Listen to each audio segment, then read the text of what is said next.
সবাইকে নতুন বছরের শুভেচ্ছা ও প্রণাম জানিয়ে আজকের পর্বটি শুরু করছি।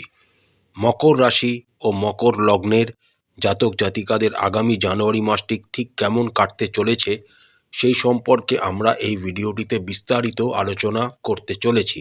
আলোচনাটি খুবই গুরুত্বপূর্ণ এবং বিস্তারিত হবে, তাই আশা করব আপনারা পুরো ভিডিওটি দেখবেন, স্কিপ করবেন না। আমাদের চ্যানেলের কন্টেন্ট যদি আপনাদের ভালো লাগে তাহলে অবশ্যই চ্যানেলটিকে লাইক, শেয়ার এবং সাবস্ক্রাইব করবেন। কালপুরুষের রাশিচক্রের দশম রাশি হল মকর রাশি। মকর রাশির অধিপতি হলেন শনিদেব। এখন আপনারা যে অ্যাস্ট্রোলজিক্যাল চার্টটি দেখছেন সেটি মকর রাশি ও মকর লগ্নের জাতক জাতিকাদের সাপেক্ষে আগামী জানুয়ারি মাসের গ্রহের অবস্থান। আপনাদের রাশির সাপেক্ষে পুরো জানুয়ারি মাস জুড়েই রাহু আপনাদের দ্বিতীয়ভাবে, রাশি ও লগ্নাধিপতি শনি মহারাজ তৃতীয়ভাবে, বৃহস্পতি ষষ্ঠভাবে এবং কেতু অষ্টমভাবে গোচর করবেন। জানুয়ারি মাসের প্রথম অর্ধে মঙ্গল, রবি, শুক্র ও বুধ এই চারটি গ্রহ একত্রে আপনাদের দ্বাদশ ভাব ধনু রাশিতে গোচর করবেন। 12ই জানুয়ারি শুক্র মকর রাশিতে, 13ই জানুয়ারি রবি মকর রাশিতে, 14ই জানুয়ারি মঙ্গল উচ্চস্থ অবস্থায় মকর রাশিতে এবং 17ই জানুয়ারি বুধ মকর রাশিতে গোচর করতে শুরু করবেন। জানুয়ারি মাসের প্রথম অর্ধে আপনাদের রাশি ও লগ্নের সাপেক্ষে ষষ্ঠপতি বুধ এবং দ্বাদশপতি বৃহস্পতির ক্ষেত্র বিনিময় যোগের সৃষ্টি হবে।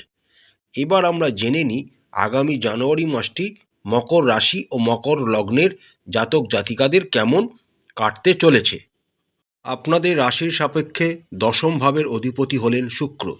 জানুয়ারি মাসের 11 তারিখ পর্যন্ত শুক্র আপনাদের দ্বাদশ ভাবে অবস্থান করবেন। অর্থাৎ যারা বিদেশে কর্মরত রয়েছেন বা জন্মস্থান থেকে দূরে কোথাও কর্মরত রয়েছেন তাদের জন্য সময়টা কিন্তু অনুকূল। আদারওয়াইজ যারা নিজেদের জন্মস্থানের কাছাকাছি কোনো কর্মে যুক্ত রয়েছেন তাদের জন্য সময়টা কিন্তু খুব একটা ভালো যাবে না। জানুয়ারি মাসের দ্বিতীয়ার্ধে যখন শুক্র আপনাদের রাশিতেই গোচর করতে শুরু করবেন তখন ধীরে ধীরে আপনাদের উন্নতি ঘটবে, কিন্তু তবুও আপনারা মনের মতো ফল কিন্তু পাবেন না। কারণ আপনাদের রাশি ও লগ্নের সাপেক্ষে মঙ্গল, রবি, শুক্র ও বুধ একত্রে রাশিতে গোচর করবেন। তার ওপর শুক্র, যিনি আপনাদের দশম ভাবের অধিপতি, তিনি অস্ত অর্থাৎ কম্বাস্ট পজিশনে গোচর করবেন। আপনারা হয়তো প্রচুর পরিশ্রম করবেন, প্রচুর প্রচেষ্টা করবেন, কিন্তু মনের মতো ফল কিন্তু আপনারা পাবেন না। যারা ব্যবসার সাথে যুক্ত রয়েছেন তাদের জন্য আগামী জানুয়ারি মাসটি মোটামুটি হতে চলেছে। তবে যেহেতু দশমভাবে চারটি গ্রহ মঙ্গল, রবি, শুক্র ও বুধ একত্রে গোচর করবেন, তাই বৈদেশিক মুদ্রা অর্জন করা যায় এমন কোনো বৈদেশিক ব্যবসায়, ইম্পোর্ট এক্সপোর্ট ব্যবসায় যারা যুক্ত রয়েছেন তাদের কিন্তু খুব ভালো হতে চলেছে। জানুয়ারি মাসের দ্বিতীয়ার্ধে যখন মঙ্গল, রবি, শুক্র ও বুধ একত্রে আপনাদের রাশিতেই গোচর করে যাবেন তখন ধীরে ধীরে আপনাদের অন্যান্য ব্যবসার সাথে যারা যুক্ত রয়েছেন তাদের উন্নতি ঘটবে। ইলেকট্রিক্যাল ব্যবসায় যারা যুক্ত রয়েছেন তাদের জন্য সময়টা খুবই অনুকূল। এছাড়া সোনার ব্যবসার সাথে যারা যুক্ত রয়েছেন, কোনো রকম ইলেকট্রনিক্স গুডসের ব্যবসার সাথে যারা যুক্ত রয়েছেন তাদেরও জন্য সময়টা যথেষ্ট ভালো। তবে বড় ধরনের কোনো লোন এই সময় নেবেন না, কারণ আপনাদের ষষ্ঠভাবে বৃহস্পতি অবস্থান করছে। তাই এই সময়টা ব্যবসায় অগ্রগতি করার জন্য কোনো রকম লোন বা বড় ধরনের ফিনান্সিয়াল ইনভেস্টমেন্ট কিন্তু এখন করবেন না। আপনাদের রাশির সাপেক্ষে দ্বিতীয় ভাবের অধিপতি হলেন শনি মহারাজ এবং শনি মহারাজই আপনাদের রাশি এবং লগ্নাধিপতি। সারা জানুয়ারি মাস জুড়েই শনি আপনাদের তৃতীয়ভাবে একটি উত্তম পজিশনে গোচর করবেন, অর্থাৎ আপনাদের সঞ্চয় কিন্তু হতেই থাকবে, তবে সেটা একটু ধীর গতিতে হবে। একাদশ ভাবের অধিপতি বুধ জানুয়ারি মাসের শুরুতেই আপনাদের দ্বাদশভাবে অবস্থান করবেন। অর্থাৎ যারা ইম্পোর্ট এক্সপোর্ট ব্যবসার সাথে যুক্ত বা বৈদেশিক মুদ্রা অর্জনের সাথে যুক্ত তাদের জন্য সময়টা যথেষ্ট ভালো।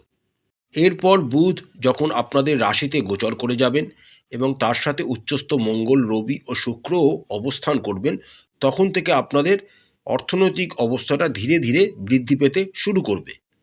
তবে ষষ্ঠভাবে বক্রী বৃহস্পতির অবস্থানের জন্য আপনাদের কিন্তু পরিবারের শরীর স্বাস্থ্যের কারুর অবনতি হতে পারে এবং তার জন্য অর্থ ব্যয় হতে পারে, বা পরিবারে কোনো মাঙ্গলিক অনুষ্ঠান সংগঠিত হতে পারে, তার জন্য অর্থ ব্যয়ের একটা যোগ কিন্তু দেখা যাচ্ছে। দ্বিতীয়ভাবে রাহুর অবস্থানের জন্য এবং রাহু তার নিজস্ব নক্ষত্রে গোচর করার জন্য আপনাদের কিন্তু কিছু অযাচিত ব্যয় হওয়ারও একটা যোগ দেখা যাচ্ছে। তাই একটা ফিনান্সিয়াল প্ল্যানিং করে তবেই এগোবেন। যে সমস্ত মকর রাশি ও মকর লগ্নের জাতক জাতিকারা শেয়ার মার্কেট, মিউচুয়াল ফান্ডে ইনভেস্ট করতে ইচ্ছুক, তারা জানুয়ারি মাসের তৃতীয় সপ্তাহ থেকে চেষ্টা করতে পারেন, কারণ তখন আপনাদের রাশির সাপেক্ষে পঞ্চম ভাবের অধিপতি শুক্র আপনাদের রাশিতেই গোচর করবেন এবং মঙ্গলও উচ্চস্থ অবস্থায় অবস্থান করবেন। এই সময়টা আপনাদের শেয়ার মার্কেট বা মিউচুয়াল ফান্ডে ইনভেস্ট করার জন্য উত্তম সময় হতে চলেছে। স্বাস্থ্যের দিক থেকে জানুয়ারি মাসের প্রথম অর্ধটি আপনাদের একটু সমস্যা হবে, কারণ আপনাদের রাশি শনি মহারাজ, যিনি তৃতীয় ঘরে একটি অনুকূল অবস্থানে গোচর করছেন, কিন্তু তার ওপর মঙ্গলের চতুর্থ দৃষ্টি থাকবে। তাই নিজেদের চলাফেরার দিকে একটু সাবধানতা আপনাদের অবলম্বন করতে হবে। পা মুচকে যাওয়া, গোড়ালি মুচকে যাওয়া, পা ছড়ে যাওয়া বা কেটে যাওয়ার মতো একটা সমস্যা কিন্তু আপনাদের জীবনে আসতে পারে। এরপর যখন রাশিতে মঙ্গল গোচর করে যাবেন এবং শনির মঙ্গলের প্রভাব থেকে মুক্ত লাভ করবে, তখন থেকে আপনাদের শরীর স্বাস্থ্যের ধীরে ধীরে উন্নতি ঘটবে। কিন্তু রাশিতে মঙ্গল ছাড়াও রবি, শুক্র ও বুধও একত্রে গোচর করবেন এবং ষষ্ঠভাবে বৃহস্পতি পুরো জানুয়ারি মাস জুড়েই অবস্থান করছেন। যাদের সুগার বা কোনো ডায়াবেটিস সংক্রান্ত রোগে ভুগছেন, তাদের বিশেষ সাবধানতা অবলম্বন করতে হবে। মঙ্গল, রবি, শুক্র, বুধ রাশি ও লগ্নেতে অবস্থান করার জন্য সর্দি কাশিজনিত কোনো সমস্যা, স্পন্ডালাইসিস বা আর্থারাইটিসের মতো কোনো সমস্যা কিন্তু আপনাদের বিরক্ত করতে পারে। সেই দিকটাও আপনাদের অবশ্যই ভালো ডাক্তারের পরামর্শ নিতে হবে। হার্ট রিলেটেড কোনো রকম সমস্যা, বিশেষ করে হার্টে জল জমে যাওয়া বা হার্টে রক্ত সঞ্চালন কমে যাওয়ার মতো কোনো সমস্যা কিন্তু জানুয়ারি মাসের দ্বিতীয়ার্ধে আপনাদের জীবনে আসতে পারে। তাই অবশ্যই অভিজ্ঞ ডাক্তারের পরামর্শ নেবেন। জানুয়ারি মাসের প্রথমার্ধে আপনাদের পঞ্চম ভাবের অধিপতি শুক্র দ্বাদশভাবে অবস্থান করবেন। যারা ডিস্টেন্ট রিলেশনশিপের মধ্যে রয়েছেন, তাদের জন্য সময়টা ভালো। এই সময় আপনাদের প্রেমিক বা প্রেমিকা আপনাদের সাথে দেখা করতে আসতে পারে এবং সময়টা অনুকূল হতে পারে। তবে যারা নিজেদের বাড়ির কাছাকাছি অঞ্চলের মধ্যে প্রেমের সম্পর্কে রয়েছেন, তাদের জন্য সময়টা কিন্তু খুব একটা অনুকূল হবে না। উত্থান পতনের সমস্যা আপনাদের জীবনে কিন্তু আসবে। তার সাথে কোনো বাইরের কোনো লোকও বা তৃতীয় ব্যক্তি আপনাদের সম্পর্কের মধ্যে প্রবেশ করতে পারে, সেদিকটা আপনাদের খেয়াল রাখতে হবে। এই সময় যেহেতু মঙ্গলের চতুর্থ দৃষ্টি শনি মহারাজের উপর থাকবে এবং শনি মহারাজ যেহেতু আপনাদের রাশি এবং লগ্নাধিপতি, এবং শনি মহারাজের আবার তৃতীয় দৃষ্টি আপনাদের পঞ্চম ভাবকে প্রভাবিত করবে, তাই কোনো রকম অশালীন মন্তব্য বা অশ্লীল আচরণ নিজেদের প্রেমিক বা প্রেমিকার সাথে করবেন না। সততা বজায় রাখবেন, শালীনতা বজায় রাখবেন, সীমার মধ্যে থেকে নিজেদের সম্পর্ককে বজায় রাখার চেষ্টা করবেন, এতে আপনাদের উপকার হবে। জানুয়ারি মাসের দ্বিতীয়ার্ধে আপনাদের উন্নতি ঘটবে প্রেমজ জীবনে। আপনাদের আবার একে অপরের দায়িত্ববোধ এবং সম্পর্কের মধ্যে গভীরতা বৃদ্ধি পাবে। যারা বিবাহের জন্য চেষ্টা করছেন, তাদের আরেকটু সময় অপেক্ষা করতে হবে, সময়টা অনুকূল নয়। যে সমস্ত মকর রাশি ও মকর লগ্নের জাতক জাতিকারা বিবাহিত, তাদের সময়টা মোটামুটি ভালোই কাটবে। কোনো পাপগ্রহের প্রভাব আপনাদের সপ্তম ঘরকে প্রভাবিত করছে না, অর্থাৎ আপনাদের মোটামুটি বিবাহিত জীবন বা দাম্পত্য জীবন যথেষ্ট ভালো কাটবে। তবে নিজেদের শ্বশুরবাড়ির তরফ থেকে একটু সাবধানতা অবলম্বন করবেন। কোনো রকম ঝামেলা ঝঞ্ঝাটে সেখানে জড়াবেন না, তাহলেই আপনাদের দাম্পত্য জীবন যথেষ্ট ভালো থাকবে। আপনাদের রাশির সাপেক্ষে দ্বিতীয় ভাবের অধিপতি শনি পুরো জানুয়ারি মাস জুড়েই একটি অনুকূল অবস্থায় তৃতীয়ভাবে অবস্থান করবেন, অর্থাৎ আপনাদের পারিবারিক জীবন কিন্তু যথেষ্ট ভালো থাকবে।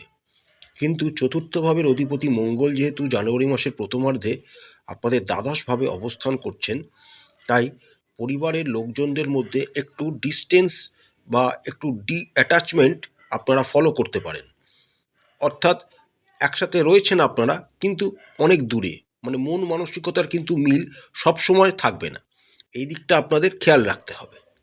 যেই জানুয়ারি মাসের 12 তারিখ পড়বে এবং মঙ্গল আপনাদের রাশিতেই উচ্চস্থ অবস্থায় গোচর করতে শুরু করবেন, দেখবেন আবার আগের মতো সব কিছু সিচুয়েশান পারিবারিক জীবনে ভালো হতে শুরু করেছে।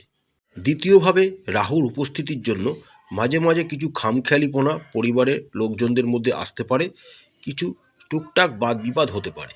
কিন্তু দেবগুরু বৃহস্পতির নবম দৃষ্টি যেহেতু রাহুর ওপর থাকবে এবং আপনাদের দ্বিতীয় ভাবের ওপর থাকবে, তাই বড় ধরনের কোনো সমস্যা আপনাদের পারিবারিক জীবনে কিন্তু আসবে না। মায়ের শরীর স্বাস্থ্য নিয়ে একটু চিন্তা থাকবে জানুয়ারি মাসের প্রথমার্ধে।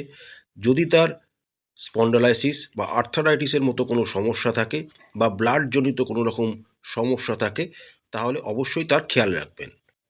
জানুয়ারি মাসের দ্বিতীয়ার্ধে আপনাদের বাবার যদি কোনো রকম স্বাস্থ্য সমস্যা থেকে থাকে, সেখান থেকে তার উন্নতি ঘটবে এবং তার সাথে আপনাদের সম্পর্ক ভালো থাকবে। ভাই বোন, দাদা দিদির সাথেও আপনাদের সম্পর্কের উন্নতি ঘটবে এবং তাদের সাথে সম্পর্ক আপনাদের ভালোই থাকবে। প্রতিকার স্বরূপ আপনারা রাশি ও লগ্নাধিপতি শনিদেবের বীজ মন্ত্র জপ করবেন, মা দক্ষিণা কালীর পূজা করবেন, প্রত্যেক দিন অবশ্যই হনুমান চালিসা পাঠ করবেন এবং শিবের মাথায় দুধ ও গঙ্গাজল মিশ্রিত করে অভিষেক করবেন। আশা করছি প্রত্যেক মকর রাশি ও মকর লগ্নের জাতক জাতিকাদের আগামী জানুয়ারি মাসটি খুব ভালো কাটবে। মা কালী আপনাদের মঙ্গল করুন, আপনাদের সমস্ত মনের ইচ্ছা মা কালী পূরণ করুন। আমাদের চ্যানেলের কন্টেন্ট যদি আপনাদের ভালো লাগে, তাহলে অবশ্যই চ্যানেলটিকে লাইক, শেয়ার এবং সাবস্ক্রাইব করবেন। হর হর মহাদেব, জয় মা কালী, নমস্কার।